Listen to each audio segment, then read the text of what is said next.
Assalamualaikum warahmatullahi wabarakatuh. Di sini saya perwakilan dari kelompok 8 yang beranggotakan Armita Desi Mahira dengan NPM 20103060019, Lintang Cahyaningrum dengan NPM 20103060060, dan saya, Revinda Eka Febriani, dengan NPM 20103060075, dan Erina Nurmaida dengan NPM 20103060093 akan mempresentasikan hasil diskusi kami mengenai perkembangan bahasa dan kemandirian. Langsung saja kita ke materinya. Yang pertama, perkembangan bahasa. 1. Pengertian perkembangan bahasa. Sesuai dengan fungsinya, bahasa merupakan alat komunikasi yang digunakan oleh seseorang dalam pergaulannya atau berhubungan dengan orang lain. Bahasa merupakan alat pergaulan. Penggunaan bahasa menjadi efektif sejak seorang individu berkomunikasi dengan orang lain. Pada bagian perkembangan bahasa dimulai dengan meniru suara atau bunyi tanpa arti dan diikuti dengan ucapan satu suku kata, dua suku kata, menyusun kalimat sederhana, dan seterusnya. Perkembangan bahasa dipengaruhi oleh lingkungan karena bahasa pada dasarnya merupakan hasil belajar dari lingkungannya. Jadi, perkembangan bahasa adalah meningkatnya penguasaan alat berkomunikasi yang baik dengan cara lisan, tertulis maupun menggunakan tanda-tanda dan isyarat. 2. Karakteristik perkembangan bahasa.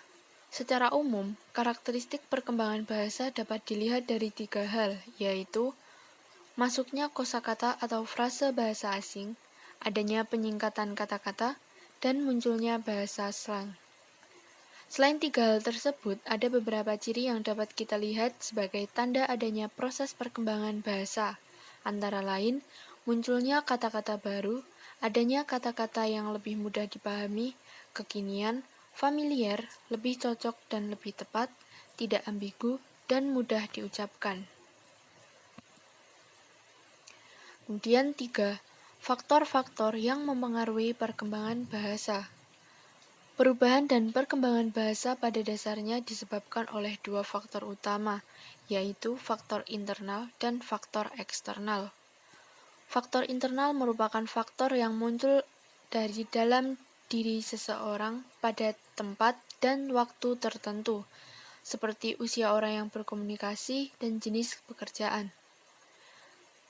Sedangkan faktor eksternal merupakan faktor yang muncul akibat adanya perubahan yang bukan berasal dari dirinya, melainkan adanya proses dunia luar yang secara langsung menuntut untuk berubah, seperti globalisasi, lingkungan sekitar, status sosial dan status ekonomi, serta kemajuan teknologi.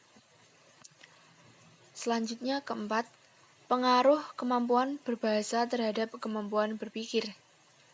Peran bahasa dalam kehidupan sehari-hari berfungsi sebagai media untuk mengantarkan pesan yang ingin disampaikan kepada orang lain, dengan tujuan agar orang lain melakukan sesuatu sesuai dengan keinginannya.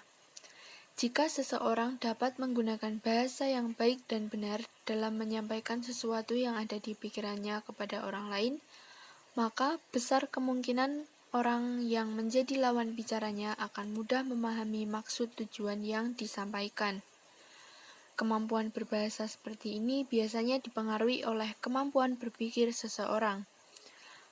Artinya, orang yang mempunyai kemampuan berpikir dalam berkomunikasinya akan selalu memilih kata yang tepat, intonasi yang sesuai, suara dan gerak yang mendukung, serta tahu kapan dan di mana berkomunikasi. Sebaliknya, ketika bahasa yang kita gunakan tidak benar dan bahkan terkesan kotor, maka lawan bicara kita akan merasa kesulitan menangkap dan menerima arti pesan yang disampaikan oleh kita. Ketika pesan ini tidak sampai, maka kita akan merasa rugi dan tujuan untuk pemenuhan keinginan dan kebutuhan juga terasa susah untuk diraih. Hanya orang yang mempunyai kemampuan berpikir yang akan menggunakan bahasa yang tepat, baik tepat secara kata, tepat orang, tepat tempat, dan tepat kondisi. 5. Implikasi pengembangan kemampuan bahasa terhadap penyelenggaraan pendidikan. Proses kegiatan belajar mengajar sudah pasti membutuhkan bahasa sebagai media untuk menyampaikan materi pembelajaran. Oleh karena itu, bahasa mempunyai posisi dan peran penting dalam dunia pendidikan. Siapapun akan setuju bahwa dengan penggunaan bahasa yang baik dan benar, maka proses pembelajaran akan terasa lancar dan tujuan pembelajaran akan mudah dicapai. Bagaimanapun juga, melalui bahasa inilah peserta didik dapat memahami isi dan materi yang disampaikan oleh guru. Dengan demikian, dapat dipahami bahwa dalam penyelenggaraan pendidikan, kemampuan berbahasa yang baik dan benar mutlak diperlukan, karena akan memberikan pengaruh yang besar. Selanjutnya, perkembangan kemandirian. 1. Pentingnya kemandirian. Dalam kehidupan, manusia ditakdirkan untuk memiliki masalah. Bentuk dan jenis masalah yang dihadapi manusia akan berbeda antara satu dengan yang lainnya. Namun demikian, pada saat yang sama manusia juga mendapat predikat sebagai makhluk berpikir yang dibekali dengan akal dan pikiran untuk menyelesaikan masalah yang dihadapi. Dengan akal dan pikirannya, manusia dapat menyesuaikan diri dengan alam realitas dan sekaligus dapat bertahan untuk terus melanjutkan kehidupannya.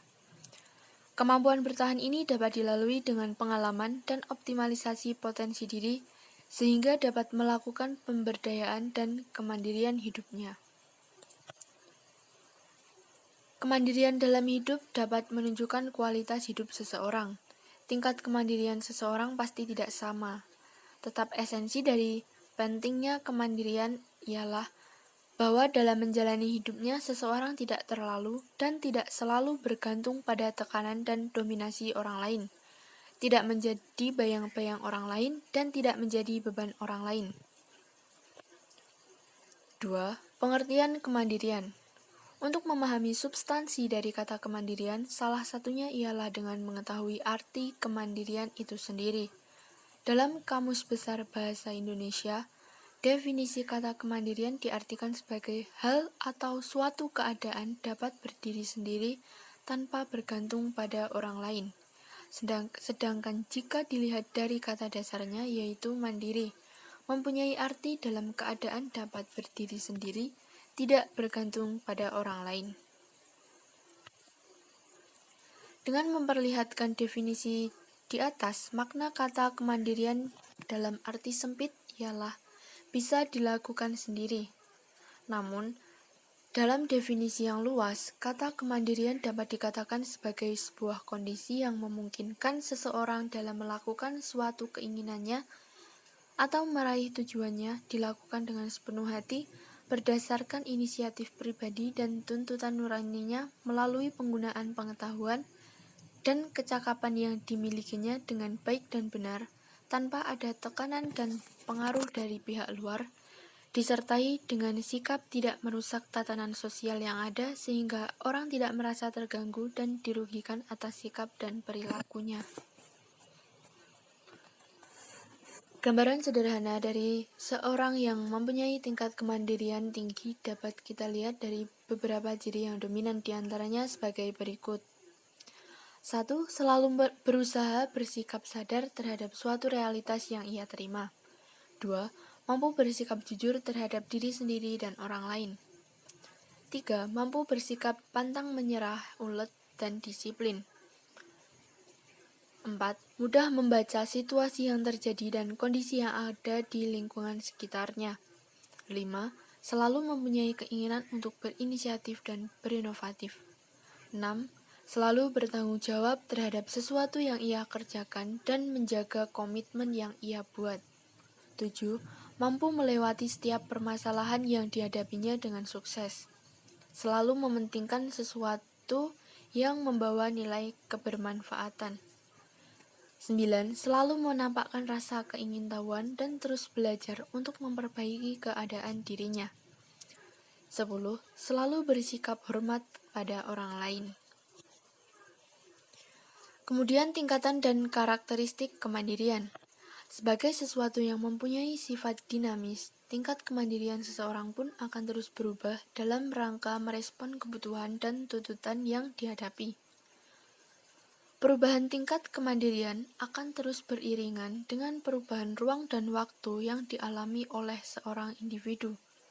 Dalam menentukan tingkatan dan sebuah kemandirian, tentu tidak bisa hanya dengan dari satu unsur dan satu perspektif saja.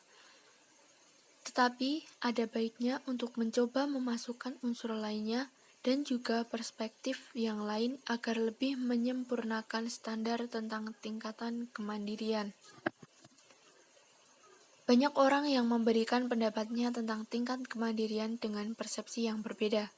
Tetapi dari perbedaan tersebut ada hal yang menjadi kesamaannya, yaitu bahwa tingkat kemandirian dapat dikategorikan kepada beberapa tingkatan utama, yaitu 1.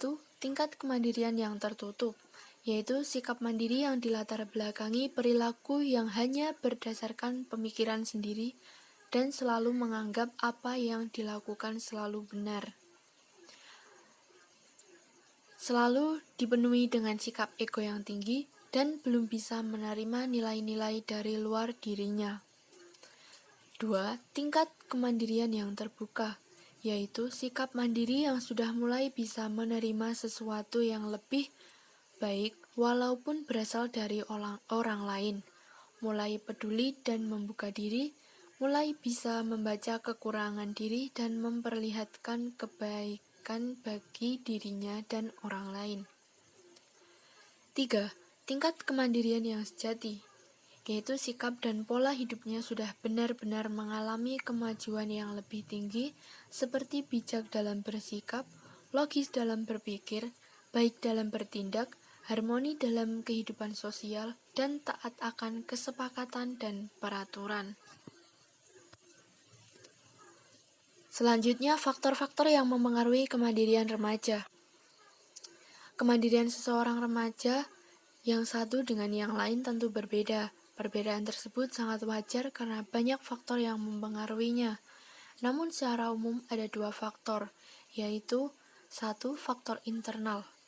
Faktor internal merupakan faktor yang datang dari suatu yang melekat pada diri seseorang, baik yang bersifat fisik maupun psikis, termasuk kondisi kehidupan di keluarganya, seperti keturunan, pola asuh, pendidikan, ekonomi, sosial, usia, dan jenis kelamin.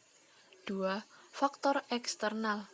Faktor eksternal ini merupakan sesuatu yang dapat mempengaruhi kemandirian seseorang yang muncul dari luar dirinya dan keluarganya, seperti pendidikan sekolah, kehidupan masyarakat, budaya, gaya hidup, teknologi, dan pergaulan.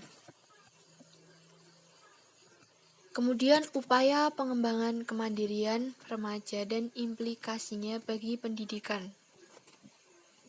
Dengan asumsi bahwa kemandirian sebagai aspek psikologis berkembang tidak dalam kevakuman atau ditentukan oleh orang tuanya, maka intervensi positif melalui ikhtiar pengembangan atau pendidikan sangat diperlukan bagi kelancaran perkembangan kemandirian remaja. Sejumlah intervensi dapat dilakukan sebagai ikhtiar pengembangan kemandirian remaja, antara lain 1. Penciptaan partisipasi dan keterlibatan remaja dalam keluarga. Ini dapat diwujudkan dalam bentuk saling menghargai antar anggota keluarga dan keterlibatan dalam memecahkan masalah remaja atau keluarga. 2. Penciptaan keterbukaan. Ini dapat diwujudkan dalam bentuk toleransi terhadap perbedaan pendapat, memberikan alasan terhadap keputusan yang diambil bagi remaja, keterbukaan terhadap minat remaja, mengembangkan komitmen terhadap tugas remaja, serta kehadiran dan keakraban hubungan dengan remaja. 3. Penciptaan kebebasan untuk mengeksplorasi lingkungan. Ini dapat diwujudkan dalam bentuk mendorong rasa ingin tahu remaja, adanya jaminan rasa aman dan kebebasan untuk mengeksplorasi lingkungan, serta adanya aturan tetapi tidak cenderung mengancam apabila ditaati. Yang Keempat, penerimaan positif tanpa syarat. Ini dapat diwujudkan dalam bentuk menerima apapun kelebihan maupun kekurangan yang ada pada diri remaja, tidak membeda-bedakan remaja yang satu dengan yang lainnya, serta menghargai potensi remaja dalam bentuk kegiatan produktif apapun, meskipun sebenarnya hasilnya kurang memuaskan. 5. Empati terhadap remaja. Ini dapat diwujudkan dalam bentuk memahami dan menghayati pikiran dan perasaan remaja, melihat berbagai persoalan remaja dengan menggunakan perspektif atau sudut pandang remaja, serta tidak mudah mencela karya remaja, biarpun itu kurang bagus karyanya. 6. Penciptaan kehangatan hubungan dengan remaja. Ini dapat diwujudkan dalam bentuk interaksi secara akrab tetapi tetap saling menghargai, menambah frekuensi interaksi dan tidak bersikap dingin terhadap remaja, serta membangun suasana humor dan komunikasi ringan dengan remaja. Sekian yang dapat kami sampaikan. Ada kurang dan lebihnya mohon dimaafkan. Terima kasih. Wassalamualaikum warahmatullahi wabarakatuh.